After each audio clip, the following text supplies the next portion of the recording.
ผู้เฒ่าเมืองไทยคือผู้ชายนี่เขาว่าจะกินของน้อยนี่แหละ กินของน้อยก็คือว่าจะได้สา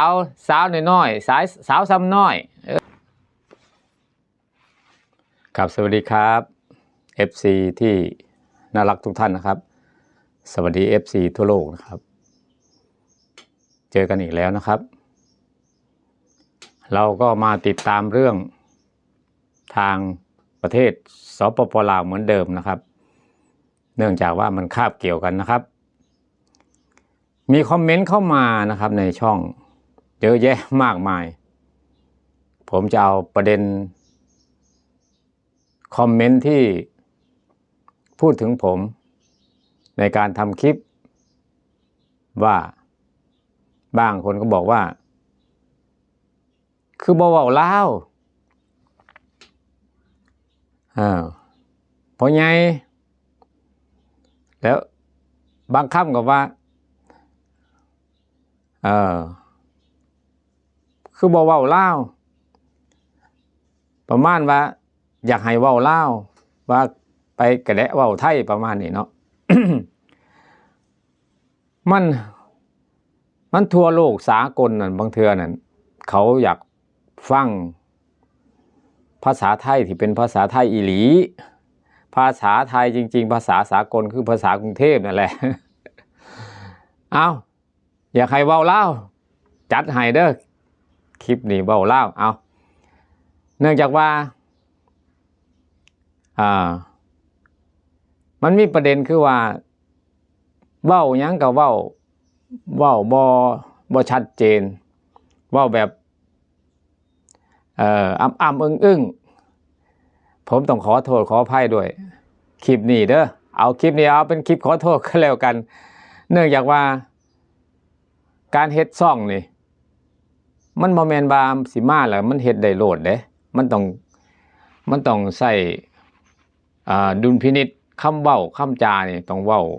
ต้องระมัดระวังในการเว้ากันจาด้วยมันอาจสิไปทางเชิงลบนะเฮ็ดให้คนผิดกันนั่นบ่อยากเฮ็ดให้คนผิดกันก็เลยเว้าอ้ำอึ้งบ่อยากเข้าข้างไผให้อยู่ตรงกลางระหว่างประเทศลาวกับประเทศไทย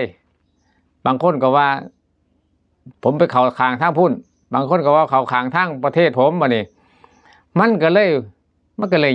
ยากใจหลายก็คอมเมนต์พยายามคอมเมนต์แบบว่าจะเป็นแนวลบเด้อถ้าเป็นแนวลบนี่ผมก็ลบถิ่มเด้ผมก็บ่เอาไว้เด้นะเพราะมันจะเสียหายทางช่องผมคือกันเพราะว่าถ้าใส่คำหยาบคายจังซี่คำบ่ดีจังซี่ผมก็ลบถิ่มเด้แต่ส่วนคำดีๆผมก็ไปกดหัวใจกดหัวใจให้เด้อขอบคุณครับจังซี่เนาะนะอันนั้นเฮ็ดได้แต่ว่าถ้าเป็นแนวว่าอันอีหยังก็แม่นแล้วคนไทยโง่เพิ่นว่าอันนี้เว้าเรื่องสาวลาวเด้อทางประเทศลาวเพิ่นก็มีช่องลาวที่ว่าโจมตีสาวลาวคือกันนะว่าไปหลอกไปตัวนะไปตัวเงินของคนไทยผู้บ่าวไทยที่มีอายุคือผู้เฒ่าแล้วนะผู้เฒ่าเมืองผู้เฒ่าเมืองไทยคือผู้ชายนี่เขาว่าจะกินของน้อยนี่แหละ กินของน้อยก็คือว่าอยากได้สาวน้อยๆสาวซ้ำน้อยอายุน้อยๆจังซี่เนาะมันก็ธรรมดามันคนละวัยนั่นสิหาความฮักความจริงใจกันนี่มันยากเด้อันนึงก็ซ้ำพออันนึงก็ลูกมันสิไปฮักกันได้จังไดตามวิถีอยู่แล้วนะแต่ว่าเมื่อมีเงินเหลือถงแล้วมีเงินเหลือถงแล้วไปเที่ยวทั้งประเทศลาวไปเจอผู้สาวซ้ำหน่อยอยากได้มาเป็นดอกไม้อยากได้มาเป็นสิ่งที่เพิ่นอยากเอามาเป็นเครื่องประดับเพิ่นเนาะในวัยเพิ่นเฒ่าแล้วเงินก็เหลือแล้วนะอยากใส่จ่ายอยากมีความสุขในบั้นปลายชีวิตก็อันนั้นก็แล้วแต่เพิ่นนะแต่ว่าสิถูกตัวถูกต้มเนี่ยมันบ่แม่นว่ามันสิถูกตัวถูกต้มเบิดสุคนได้ประเทศลาวนี่มี7ล้านคนนี่ประชากรเพิ่นนี่บ่แม่น7ล้านคนเขาสิตัวเบิด7ล้านคนได้ เพิ่นอาจสิตัวอยู่ว่าคน2คนหรือ3คน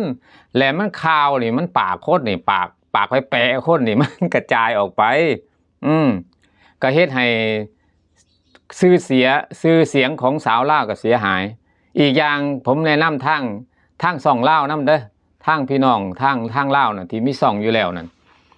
อันใดก็แล้วแต่ที่เว้าถึงประเทศของเจ้าของแล้วมันเป็นเชิงลบบ่ดีดอกอันนี้แนะนำเนาะแต่แมนยูมาเสนอความจริงบางอย่างให้ชาวโลกเขาหูว่าสาวลาวตัวหนุ่มไทยเด้อมันมีเหตุการณ์จังซี่ได้เงินจากผู้บ่าวไทยไปแล้วนะว่าสิแต่งงานกันแล้วบัดเรียบร้อยแล้วได้เงินได้ทองไปแล้วได้ค่าดองแล้วเรียบร้อยได้เฮือนได้รถได้ทุกอย่างแล้วบัดตัวเพิ่นป๋าเพิ่นนี่มันเป็นส่วนน้อยมันเป็นส่วนน้อยบ่แม่นว่าเป็นเบิดประเทศบ่แม่นบัดนี้ทางช่องลาวเพิ่นไปนำเสนอว่าอาจสิเว้าว่าสาวลาวนี่ตัวก็แม่นอยู่ตัวจังซั่นจังซี่เพิ่นบ่ได้เข้าข้างประเทศเพิ่นคือช่องลาวบางช่องเพิ่นบ่ได้เข้าข้างประเทศเพิ่นนี่อันนี้ฝากให้คิดว่าจังใดมันก็เป็นประเทศบ้านเกิดของเฮาอย่าไปเฮ็ดให้เฮาประเทศเฮาเป็นเชิงลบเว้าได้แต่ว่าอย่าไปเว้าให้มันเสียหายหลายเด้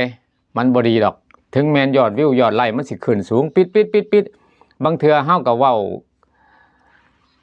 เฮาก็รักษาน้ำใจของประเทศเฮาไว้นำแน่เนาะอ้างอิงถึงผมนี่ว่าผมนี่เว้าออกมาว่าทางประเทศไทยนี่ช่องประเทศไทยนี่เพิ่นฝากเตือนมาแน่ว่าคนลาว7 ล้านคนบ่แม่นว่าตัวเบิดทุกคนตัวบางคนบางเขตบางกรณีคือเพิ่นเคยเว้าอยู่ดอกอันนี้ก็แม่นแนวดีอยู่เนื่องจากว่าผู้ชายไทยนี่เพิ่นมีเงินเพิ่นเป็นสายเปย์บ่ล่ะเพิ่นก็อยากได้เมียผู้อายุน้อยๆแม่นบ่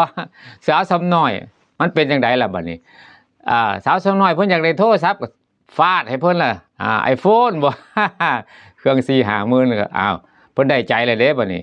อยากได้รถบ่อยากได้บ้านน่ะมันเป็นความต้องการของเขาอยู่แล้วในเมื่อบางคนในประเทศเขาเนี่ยเขาบ่มีเขาก็มีความฝันเขาก็อยากได้อันนี้บ่ได้ตีเพิ่นดอกแต่ว่าในเมื่อเจ้าไปให้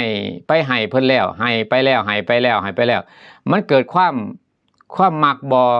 มันบ่แม่นความมักแบบว่าผู้สาวผู้บ่าวเด้บัดนี้มันสิเป็นอีกแนวนึงเด้เป็นพ่อกับลูกหรือว่าเป็นเด็กน้อยกับผู้ใหญ่แล้วบัดนี้สิเกิดความฮักแบบว่าสามีภรรยานี่มันยากมันยากมันบ่แม่นละครเด้นะอันนี้มันชีวิตจริงเนาะถ้าว่าเป็นละครมันแม่นอยู่ไปทางใดก็ได้แต่ว่านี่ชีวิตจริงนี่ชีวิตจริงบ่แม่นละครเด้ดังนั้นแล้วฝากเตือนผู้บ่าวไทยอันนี้ผมกับเขาผมกับบ่แม่นว่าผมสิมา